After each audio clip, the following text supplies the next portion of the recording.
This episode is sponsored by Dr. Chrono by EverHealth, the #1 mobile all-in-one EHR. Built specifically for medical practices, Dr. Chrono includes an integrated feature that powers a seamless payments acceptance experience. Dr. Chrono Payments offers multiple ways for patients to pay as well as insurance credit card processing. As a Dr. Chrono customer, you can easily activate our fully integrated payment solution that will streamline your cash flow and help you get paid anytime from anywhere. Deliver the best patient experience with a fast and easy way to collect payments. Visit drchrono.com/payments. That's drchrono.com/payments to learn more about Dr. Chrono today.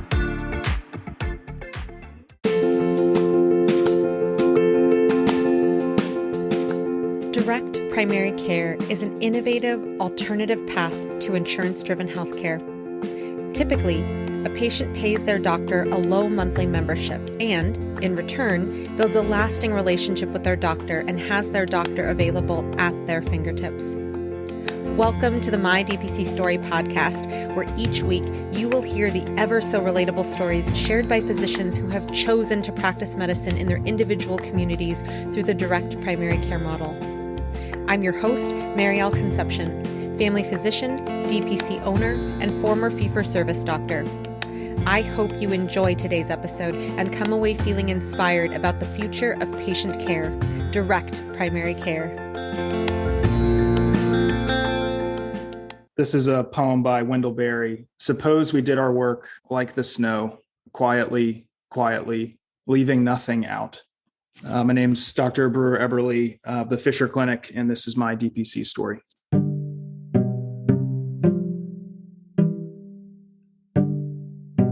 Dr. Brewer Eberly is a third-generation family physician at the Fischer Clinic in Raleigh, North Carolina, and a research affiliate with the Theology, Medicine, and Culture Initiative at Duke Divinity School.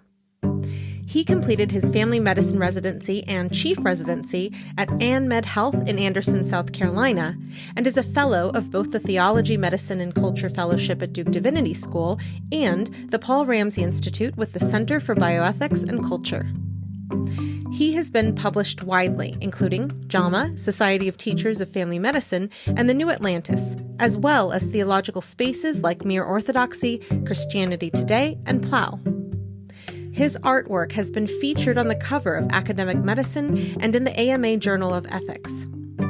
While the majority of his time is spent caring for his patients, his writing explores the intersections of medicine, aesthetics, bioethics, and Christian theology, with a particular eye towards medical trainee formation, the nourishment of weary clinicians, and the relationship between beauty and clinical ethics. He and his wife, Dendi, have 3 sons and worship at Redeemer Anglican Church in Raleigh, North Carolina.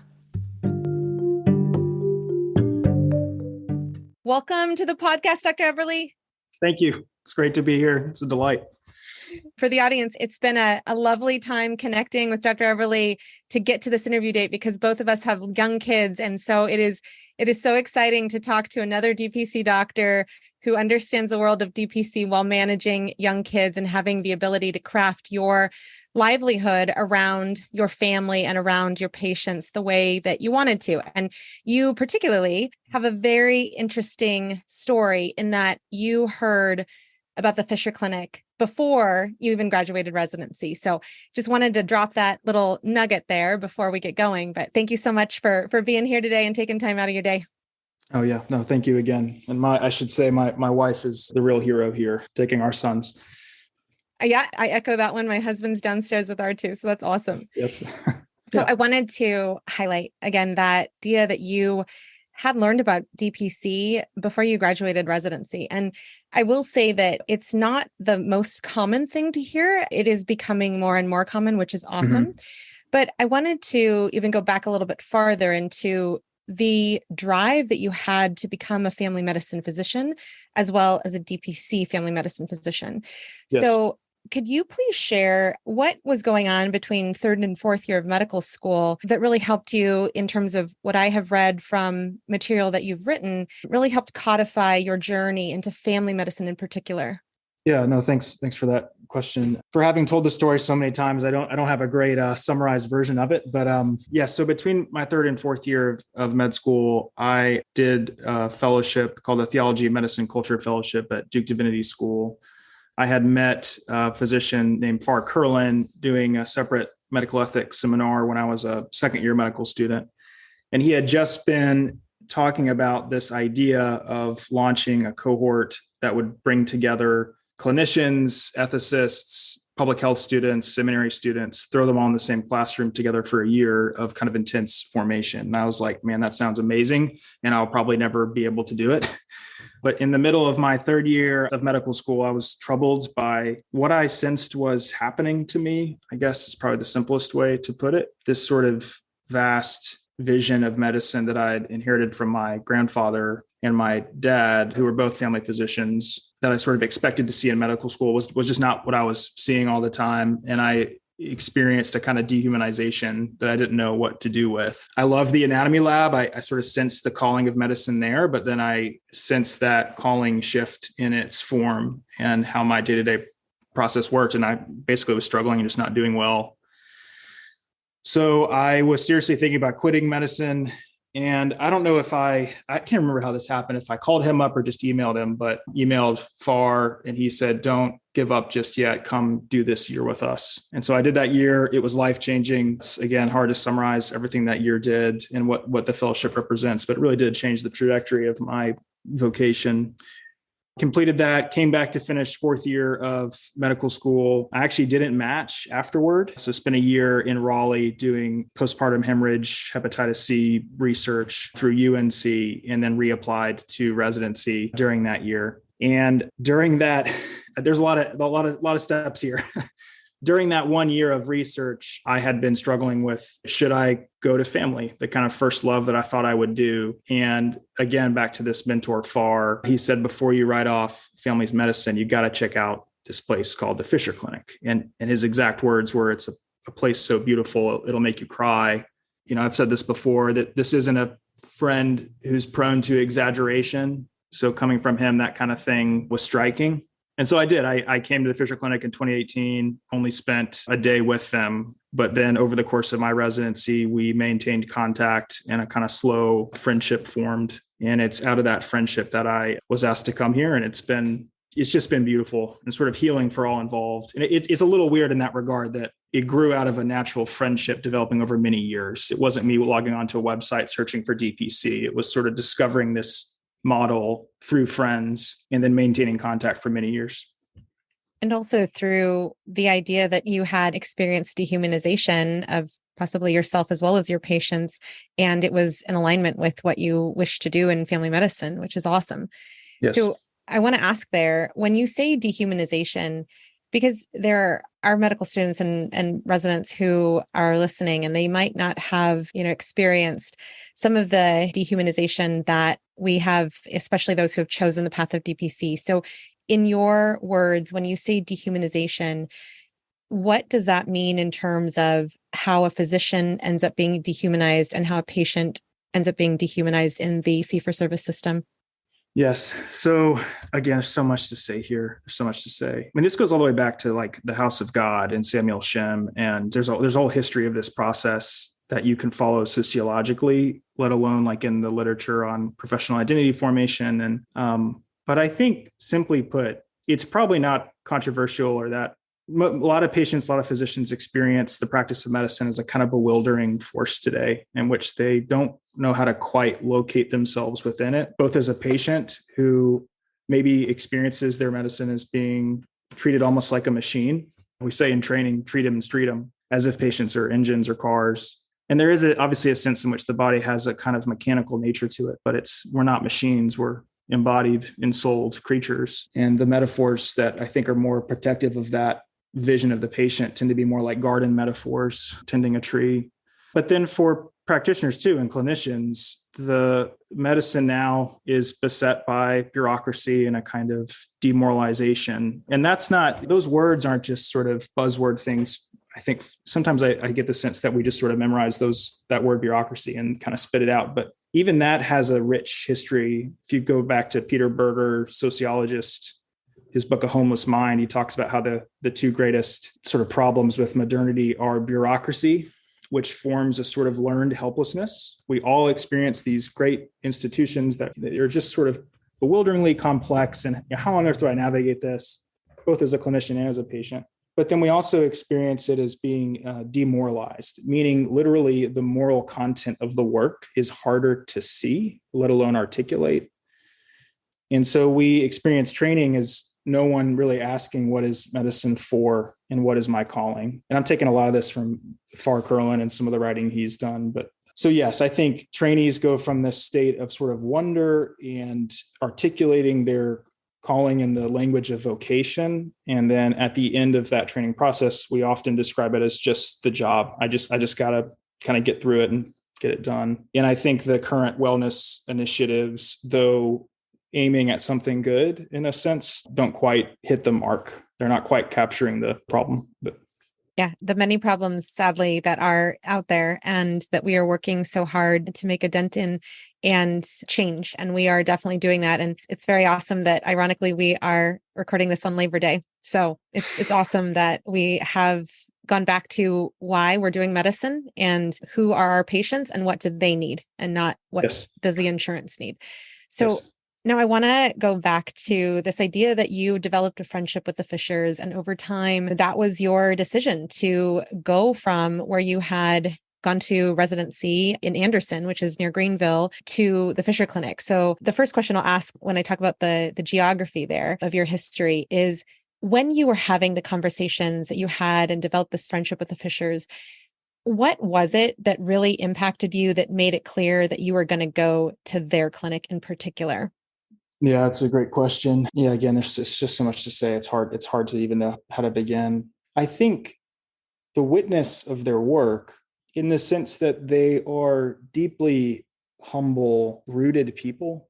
And, humility, it has a roots in hummus, it literally kind of the soil. So that language of being rooted in your place. And we talk about Wendell Berry all the time, and we all have a shared affection for Wendell Berry, a great agrarian essayist and poet. I mean, that poem they read on my third day here in clinic, doing our work, like the falling snow, quietly, slowly, leaving nothing out. In many ways, that captures them, but they're just so self-effacing. I mean, obviously, there's a kind of promotional quality to any of the work that we do, but they maintained their patient panel simply by relationships they've fostered over the last 10 to 15 years. I mean, patients followed Dr. Lipinski's from his time practicing other places, and patients followed Dr. Fischer, which is a whole kind of separate story and a story they should tell. So I think I'll just say that, like, the humility and the character and integrity of their work was just so attractive. I didn't get the impression that these were guys who were trying to kill it financially. They were just trying to answer the call and do the work well as they knew how to do. And that required this new model. So that, and then I invited the Fischers down to my residency to speak about the doctor-patient relationship. And I think through those emails kind of back and forth, and, there's lots to say about how do you imagine new forms of practice within primary care land in this great conversation about the future of medicine, the future of medical training, and all the dehumanization stuff we talked about. So I think in that regard too, they were conversation partners trying to imagine more hopeful, rooted ways of doing medicine well before it was even on my radar to hope that I could possibly work for them. I don't know if that answers the question, but it does. And I absolutely love that the ability to open up a new clinic under the direct primary care model from the fee-for-service clinics they came from, that it required the DPC model to be able to do the medicine that they wanted to do. So I think that's absolutely beautiful. Now, when you mention talking to the residents, I just want to drop this in before I go back to the geography part. But when you have talked to residents, younger residents, medical students, potentially, when you ask the Fischers to come speak, what in particular do you feel is really effective to get to the hearts and minds of the medical student or the resident who thinks that there's only one way you go from medical school to residency to being employed? What are potential game changers when it comes to speaking to a medical student or a resident in family medicine or primary care? Yes, I've thought about this a lot. And in a sense, I think about it as a kind of hold my feet to the fire kind of thing. Like I don't think DPC is a panacea that's going to necessarily solve all of medicine's problems and nor all the problems in primary care. I do think it is the wisest and most beautiful option available. And I said that to say that I have good friends, from residency who are better clinicians than me, who are kinder clinicians than me, who are in a fee-for-service system and are going to be great doctors. I mean, I'm thinking of specifically my, Hal Harmon, Sajeev Alias, Burke Lackey, just anyway, good friends from my year in residency who I have such respect for, and they're going to do good medicine in their place. And in a sense, it's because they know that they're calling.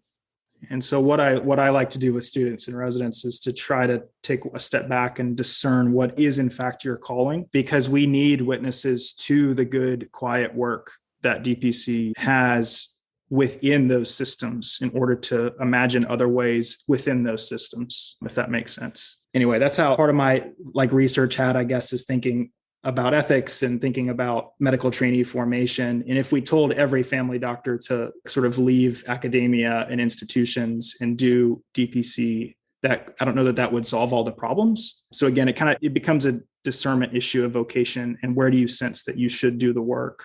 That said, one of the more fascinating kind of conversations I heard out of Dr. Fischer's time with us was just the simple question of how many patients should a doctor see a day?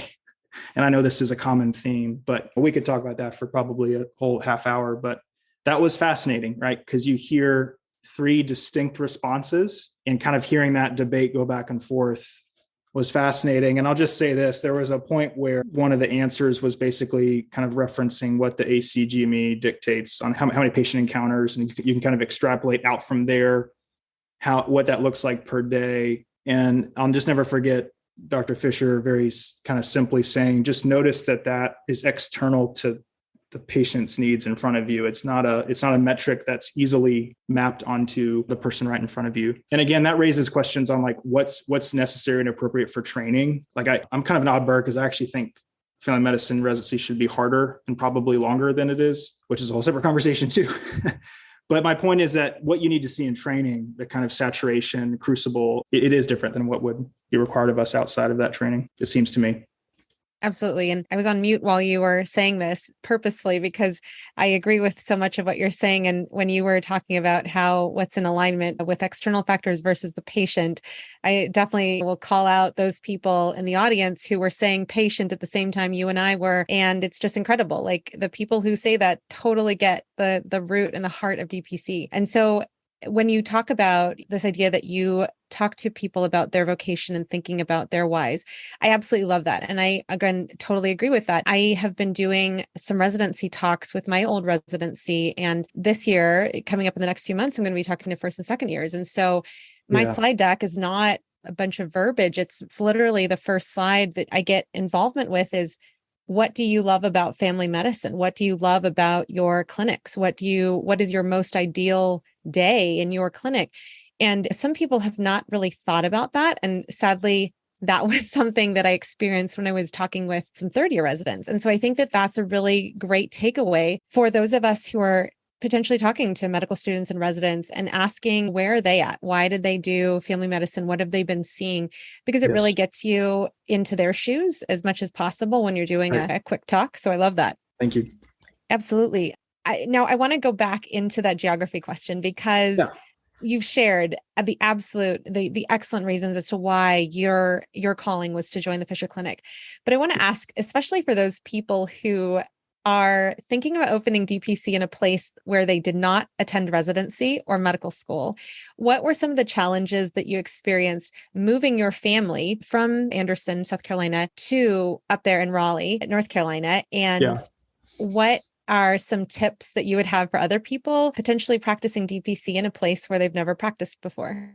Yeah, man, I don't know that I would have very wise things to say. I mean, part of that's probably a function just of my age, but we did live here for 2 years. And I think part of the geography thing too is 20% of my time is with Duke Divinity School and the Theology, Medicine, Culture Initiative. So the point being, we already had an enmeshed, really thick, hospitable, gracious social matrix, as one of my friends likes to say, here in the Triangle that was sort of able to receive us, our old life group leaders. And anyway, so we experienced it much more as just almost like coming home. That's why I struggled to know if I would have anything really helpful to say to somebody going to a new place, other than, at least from an abstract level, knowing the place you're going to go to, right? Like knowing that community and the rhythms that mark that community and figuring out how to kind of submit to them. But outside of the nuts and bolts of just, moving up a house with 3 kids, I mean, purge a lot, I guess. Sounds like a great time. Yeah. Oh, yes. Wonderful. Again, my wife is the real hero here, truly. No, I mean, we use it as an opportunity to kind of get rid of things and give things away. I mean, that's probably the only practical thing I would know to say. I don't know that my story is going to be helpful to the person looking in a new place, because for us, it was kind of a homecoming. We knew the place. We'd lived here for 2 years. We'd maintained all these relationships. I'd come back up here for conferences and things every now and then. So it was just kind of coming home. I love that. And I think that high level pulling from what you just shared is that when you have that sensation that you are going home, that it's not causing you more anxiety and more potential depression or second guessing or whatnot than the feelings of, wow, like, I don't know what's going to happen, but this is the next step that I need to take. And I know that in my heart and soul. So I think that that's a really high level, great tip to share, because if people have that feeling, even if it's not in a place that they've practiced before, even if they don't know the community in terms of the patients who they are yet to serve, I think that's a thing to think about. I will say, I am remembering something before the job offer came and before this was even on my radar. My wife and I bought a map and we literally put it in our living room on the wall. And we put 2 sticky notes above it. And it was the harvest is plentiful, the workers are few. And then the second one was C.S. Lewis, this fascinating statement he makes to Arthur Greaves, where he basically says, do everything in your power to live among your friends. And I really think that's true. So I'll just leave it there, that like there's work to be done, go where the harvest is plentiful and the workers are few. But then also I deeply think that's right. Like do everything you can to live among friends. Stay with us. We'll be right back. Thank you to Spruce Health for supporting the My DPC Story podcast. The ways we communicate have changed dramatically over the past decades, but technology and tools in healthcare have not kept pace. Patients want more access and digital convenience, as well as the ability to text their care teams. Care teams are inundated with more communication and rising expectations, but are still using tools and technology stuck in prior decades. Spruce Health created a solution for the tech-forward DPC practice by creating a communication product designed to serve both the patient and the doctor through intuitive HIPAA-compliant workflows, tagging, scheduled messages, and triage templates ready for use, whether you're on your phone or in the exam room. New users get 20% off for the first 12 months of a paid plan with code MARYAL20. That's MARYAL20. So check out Spruce Health today at sprucehealth.com or check out the link in the show notes.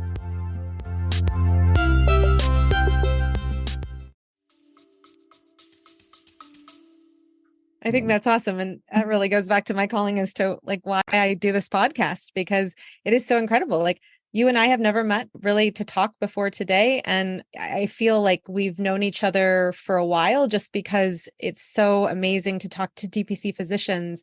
And we already have that commonality between all of us in terms of why we're going into this. So this is incredible. Yeah. No, I agree. It's a beautiful, that's Lewis again, I love Lewis. So here I'm riffing on him again, but he talks about that in the 4 Loves, that's one of the marks of friendship is you find yourself under a kind of unimaginable speed, already looking at the same horizon with this like shared vision. And anyway, it's wonderful. I love it. So now I want to go to where you mentioned what before you got the job offer. So when you got the job offer, in terms of that time, were you hoping that you would get a job offer from the Fischer Clinic specifically? Had you come up with a backup plan? Yeah, no, it truly was not on my radar to even ask them. And I can't remember. I think I knew that they were talking about a third. But no, I mean, we were literally preparing to submit resumes through, Physician Link. And again, we had that map. And I mean, I still am thinking about this, but I was thinking about there at St. Louis has a wonderful dual PhD in theology and healthcare ethics. And Aberdeen has a program that would align well with some of my research goals and stuff. But that was on my mind. Like, how am I going to possibly, it seems like I'm going to have to go like academic to sort of protect academic time. And so I'd been talking to folks around that idea, I think either at the same time or well before for the Fischers. I mean, they offered it over our breakfast table. It was a really beautiful, there may have been tears. It was, again, Awesome. I know it's hard for me to talk about without getting emotional because these are friends and people I really care about who've babysat our kids and have cared for my wife and I in so many ways for 6 years. It's just, it didn't have the feeling of a job interview. They're friends. So I'm just going to put this out there. Between yesterday and today, I have had you and another physician talk about tears or break down into tears. So I love this because you guys are whipping out the bottom of the heart there. So that's awesome.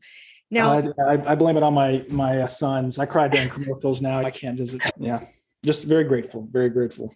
Absolutely. So when you got this amazing proposition to come to and join the Fischer Clinic, how was the arrangement set up? Could you talk to that? The reason I'm asking this is because there's lots of ways to bring on another physician. And so did you guys have a salary set up? Did you buy into the practice? Did you make your income based on the number of patients you signed on? How did it work for your setup? So it's that last option. So it's membership based. So my pay is based on the prior month's production, I guess is the technical language for it. And the Fischers hired on Dr. Bob Adams over kind of basically 8 months, something like that. I can't remember exactly how long, but prior to me coming to sort of on ramp because they had such a long waiting list for so long. So that was the sort of overlap. I mean, that's how my salary works. And then right now I'm paid as a kind of consultant, I guess, for the divinity school on some of the work I'm doing there. And there's conversations around what that'll look like long term. That'll be a different form of pay. But those are the two kind of nitty gritty salary things. And then Dr. Adams very graciously on ramped 170 patients. So I started with that number, which again is just an utter gift, and I get overwhelmed thinking about it. And I think it's so awesome to highlight that because there are other people in the DPC space who have opened and quickly went to multiple hundreds. Yes. But the idea that you had someone to help with that onboarding, and that is like the most hardcore example of helping with that onboarding to actually see the patients and with the intention of you taking over their care, yes, but not having to feel pressured to say, how am I supposed to get 170 patients in? And I'm starting on day one with no patients having been seen. So I think that that's a really, really interesting example for people to think about, especially if there's a DPC doctor who is retiring and who would like to help out, or a person who is family medicine, likes the idea of DPC, but hasn't committed to it yet. A listener might be out there just like that and could see themselves, as Dr. Adams did, participating in DPC that way, or as you did, coming on with a physician who has onboarded your patients for you. So I think that's an incredible example. And thank you for highlighting that. No, yeah. I mean, hopefully there's a theme here in the sense that so little of this has been dependent upon me. I mean, I've really experienced it as like a kind of Jonah thing or something. It's being given incredible gifts. And Marilyn Robinson has this lovely, lovely passage in her book, Gilead, where she talks about how there are these moments where it's like walking in a garden on Sunday morning after a light rain. And she says, you have to be careful where you step. I may be getting that off a little bit, but anyway, that's how I experience it. I experience it as someone has led me into this wonderful garden that I did not plant. And yet they're giving me a plow, and it's kind of like, be careful where you step, like receive it well. And anyway. I love it. And in terms of stepping on the freshly wet ground, so to speak, when you were working with Dr. Adams, knowing that you were going to be transitioning and taking care of the panel that he had onboarded, how did you guys collaborate in terms of did you have specific, okay, this is how he does his notes, I will make sure that I adapt my notes to how he does them? Or did you guys have a conversation about how your ideal notes would look so that you could understand the story of care for each patient? I think of SOAP notes. Yeah, I think of SOAP notes as my ideal SOAP note is I'm telling my future self the story, so I know what the conversation was and where the next step was to be. So I just want to ask on those particulars because it could play a role in people who are in situations like you guys were, but also even for people taking call for other people, like if they're on vacation. Yeah, that's an interesting question. I really haven't thought about that, actually. I think it was important for me to take ownership, which is true. And to do so at the beginning in a comprehensive and full-throated way. So I didn't mirror his notes, and nor do I really mirror Ben or Zane's notes. I developed my own sort of style and fill it in based on the notes that Dr. Adams had left me. So in that sense, they were great because I just sort of went through the whole chart and then kind of started over, obviously not reinventing the wheel, but starting over with my own way of writing. And I mean, look, I graduated, what is this, like 3 months ago? I've been here for 5 weeks and I recognize that. And I think it's important for me to name that. So I'm still probably too much in resident note land. They're definitely too long. Anyway, so I'm trying to learn how to craft them in a more pithy way that doesn't, as Barry says, doesn't leave anything out, but is readable and tells the story well, as you said.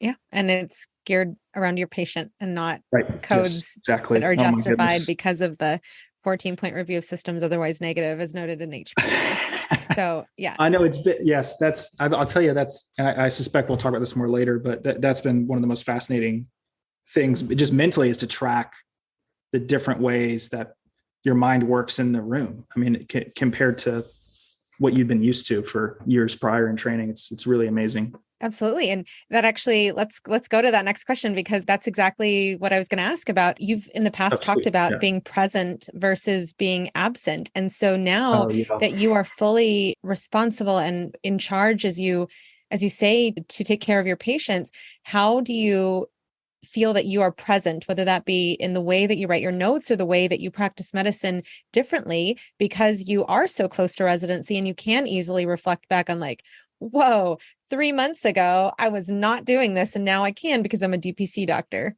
Yes. Oh gosh, I don't know how to say this succinctly either. Well, let me say first that I'm taking that phrase from two people. The first is Stanley Hauerwas, ethicist, theologian at Duke, and my dear friend Ben Frush, who I've written a lot with, and I just have utmost respect for. I'm just too emotional. I'm too emotional a person, but he's chief resident in their med peds program at Vanderbilt. Just brilliant mind, has been a great friend. He wrote this just incredible article that I have given to our medical students in some of the work I do and this kind of curriculum on formation, where we would meet in the evenings once a month and talk about how we're being formed in our training process and malformed and how to become reformed and what possibilities of medicine are open to us, all that stuff. But my buddy Ben describes the process of training as one in which you are suffering absence. Hauerwas describes medicine as suffering presence. And he kind of means that in two ways. That to do medicine well requires you to be present to the suffering, and that requires slowness and time and vulnerability and patience and forbearance and these virtues that you could argue are fading today. But the other sense is that to do that, you will suffer too. To do that kind of presence for someone, you're going to have to make sacrifices. I mean, Farr Curlin one time said, practicing a faithful medicine may look like seeing less patients and taking a pay cut. Like it may look like suffering presence, but probably what it entails. And obviously that's for DPC, that can often be the case. But Ben Frush says residency, unfortunately, probably is a form of suffering absence. You can't be present to the patient in the ways you long for because of the structure of the time and the pressure. And that in itself is a kind of suffering. It's a kind of cognitive moral dissonance that can be deeply bewildering if you feel called to be present to people. One of the more kind of painful things I was told kind of near the end of my training was that I did not seem to want relationship. And that was deeply heartbreaking for me because I experienced training as not being able to locate relationship within the rhythms of the practice. And other folks could do that. And I have utmost admiration for how they do it. I don't know how they do it. And I've experienced it as requiring more time to be able to do that kind of thing well. There's something magical about that 45-minute window hour. I mean, this is why therapists and counselor sessions are an hour. There's just something about time that opens up something that could not otherwise have happened. Anyway, I'm rambling on this, but I think to be present is the deepest call of medicine, at least within primary care land. I mean, a surgeon probably has a different kind of call, but no less present in her attention to the surgical field. But as medicine is currently structured, it's so easy to get distracted and to have your attention caught in a web of 30 other things. And I mean, that's life. You're always going to have things that are calling your attention. And I'll say this, I'm definitely rambling, but this is the last thing I'll say. That word attention is a fascinating word. It means to stretch towards, to reach out for. And if you experience medicine as kind of trying to reach out to your patient, but they're distracted, or more painfully, the patient is actually reaching out to you, and you can't give them that attention, then it can be a really bewildering space for everybody involved. Stay with us. We'll be right back. Have you tried an AI scribe in your clinic? Well, I've tried so many, and I can say Heidi Health is the best AI scribe I have come across thus far. With Heidi Health, I can create unlimited customizable templates for my notes to help me truly cut down on the time I'm spending charting. Template for pediatric well child check? Done. Template for weight loss management? Done. Some of my favorite things I've built into my AI template, beyond the general soap note, are having a list of actionables for our team to take after a patient visit, having the diagnoses listed, and creating an after-visit summary for our patients. Not only have I found Heidi Health to be the most helpful, customizable AI scribe so far, it's also more affordable than most out there. So try Heidi Health today and see how you can harness the power of an AI scribe for your practice. To get an entire month of Heidi Pro free, go to the homepage of mydpcstory.com and click on the Heidi Health ad. Absolutely. And I'm sure the listeners are thinking about the many times in fee-for-service, and I get it. Like, it's DPC is not for everyone, but for me, I am still very much a carrier of the memories of, I know that I'm your doctor and I didn't have any space and you were told to go to urgent care. And if I would have known, I would have made time for you, or I am so frustrated because I don't have enough time in my schedule to fit you in. So yes, you're going to have to go to the urgent care. Right. And stretching yourself too thin, sometimes not even by your own desire to stretch yourself thin, but that's what the schedule demands of you. Yeah, exactly. Goes back to that dehumanization.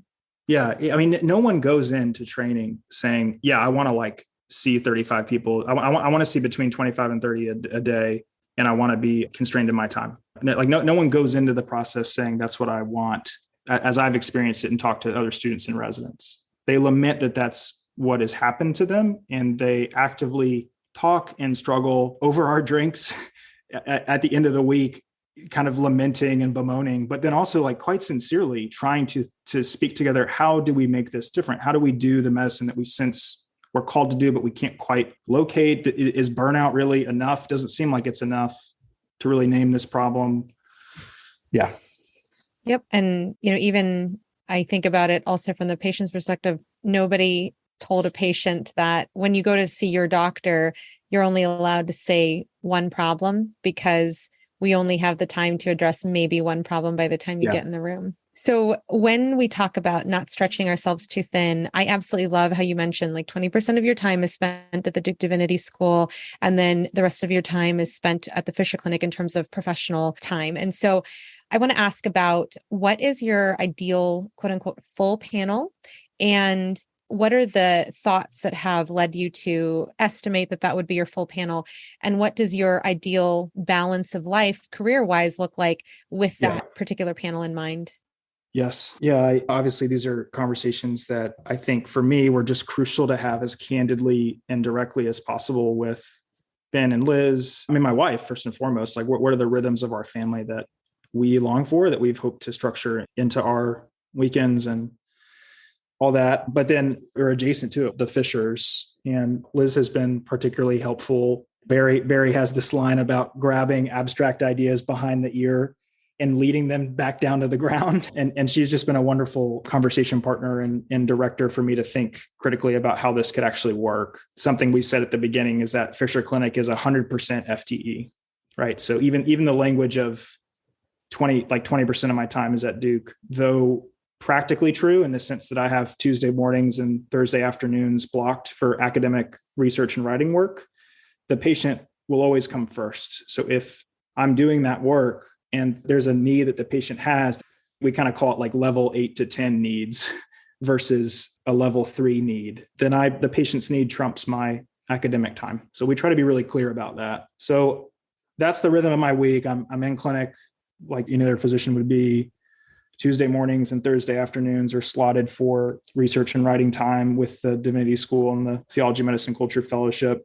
Some Thursdays I will commute to Durham and I'll be present on campus to kind of mentor fellows. They have something called Theology and Soup, where we meet with the cohort and talk through how they're experiencing the fellowship. And the goal is to have future kind of teaching within those those two blocks as well and all that stuff. In terms of ideal panel, the number that we keep kind of imagining together is probably something like 600. But again, it depends on the patient panel, obviously. And that seems to be ideal for me. But again, I always want to be very careful, not necessarily careful, but just only speak out of what I know. And since I've only been here for 5 weeks, could be that 400 is the limit, but we've talked about 600. Awesome. And I just go back to when you were between your third and fourth year of medical school, even considering leaving medicine, and you took this opportunity to go to Duke Divinity School. I feel that you had paid attention to as Marcy Radar had shared at the DPC Summit in Kansas City, you paid attention to your guardrails or your boundaries in terms of knowing Dr. Eberly, because you have been in your body longer than 5 weeks. Like when you think about your guardrails in general, what are some of the things that you pay attention to make sure that you are continually present along the pathway that is keeping you calm and focused and able to still be yourself while being able to be present in the community for others like your patients?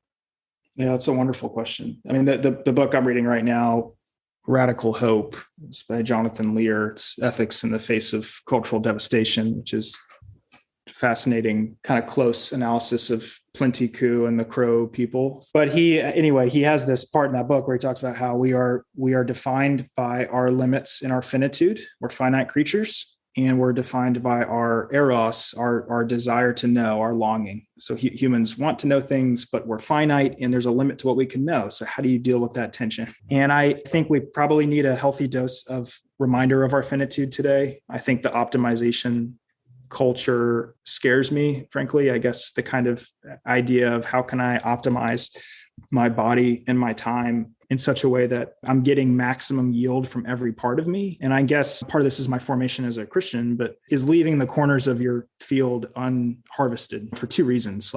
Because we need at least two reasons. We need rest deeply. It's built into the rhythm of everything in creation, as far as I can tell. Things sleep and pause, and we should too. But then second, because it leaves the space to serve others, and you can't predict that. How that will come upon you. And that sounds way more holier than thou than I don't do this in the ways that I hope to do. But I guess to answer your question more practically, it's just lots of candid, very clear, very direct conversations with my wife and with my partners and with the folks at Duke. I mean, again, because of the virtue of the kind of friendships and relationship we have, we're seeking mutual collaboration and mutual forms of flourishing together.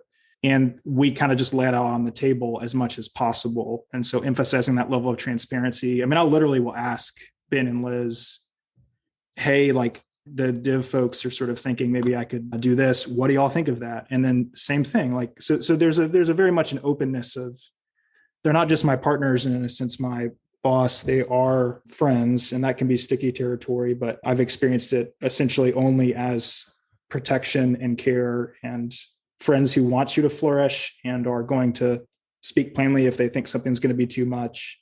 And what I found is so far, it almost always lines up with the sense I get through prayer and through conversation with my wife. Yeah. And so on that note, I want to ask, if you were to take your experience and pull from a high level as to things that you have questions or considerations about your life that you've gone back to, if you were to say to the audience, hey, in 1 year out of residency, whether you're in fee-for-service or DPC, these are the 3 top things I would think about to check in with yourself to see, are you still in alignment with what your goals were? And are those goals still, the goals you wish to achieve, versus if someone were at their 3 years out of residency journey, 5 years out of residency journey? I'm retreating to a philosopher again, but this is back to Lear, back to Kant. But what can I know? What should I then do? And what should I hope for? I think I'll just say those 3 things. What is it I know about myself and about my community and about my patients and the rhythms of my life? And what can I conclude from that knowledge? What then should I do? What is my calling? What am I going to do with my life? And then what should I hope for? What is appropriate to hope for? And hope is a powerful thing, but it's linked to action. It's linked to knowledge. Well, I think Dr. Eberly, you have, as they say, understood the assignment. So that was amazing. And I think that is really a great platform to build off of, because you could insert, am I in alignment with what I want to do for my family goals, for my professional goals, whatever it is. So that's incredible. So now in closing, would you like to share any last words with our audience in terms of if someone were to consider DPC, in addition to what you've shared, what would you tell them?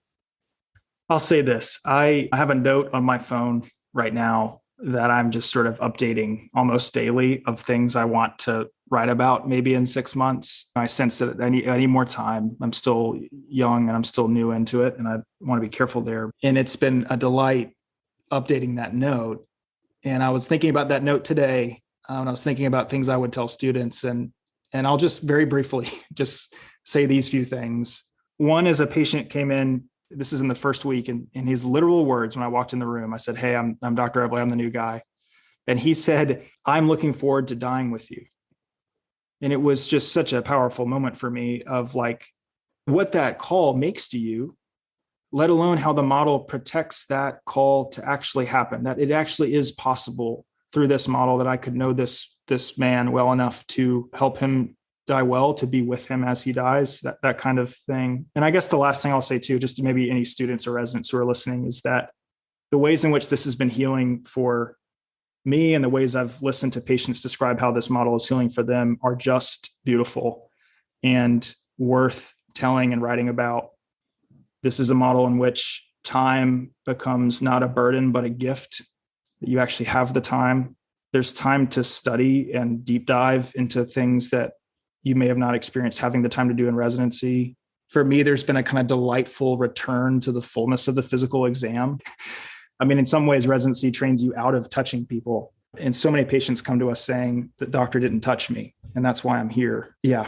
I mean, I think we used to be thankful when there were no shows in clinic. This is probably a universal resident experience, is my understanding. And now we're genuinely sad because these are patients we know, and there's a deep sense of belonging because it's not tied to production. It's tied to belonging. Okay. I'm saying too much. I'll stop there. That was awesome. Awesome. So thank you so much, Dr. Eberly, for joining us today. Yeah, thank you. This was really, really wonderful. And yeah, thank you. Next week, look forward to hearing from Dr. Jose Buenostro of Buenvida Health in Turlock, California. If you've enjoyed the podcast and you haven't yet done so, subscribe today and share the episode with a physician you may know who needs to hear about DPC. Leave a 5-star review on Apple Podcasts and on Spotify now, as well, as it helps others to find all these DPC stories. Lastly, be sure to follow us on social media. If you're wanting to continue learning more about DPC in the meantime, check out dpcnews.com. Until next week, this is Marielle Concepcion.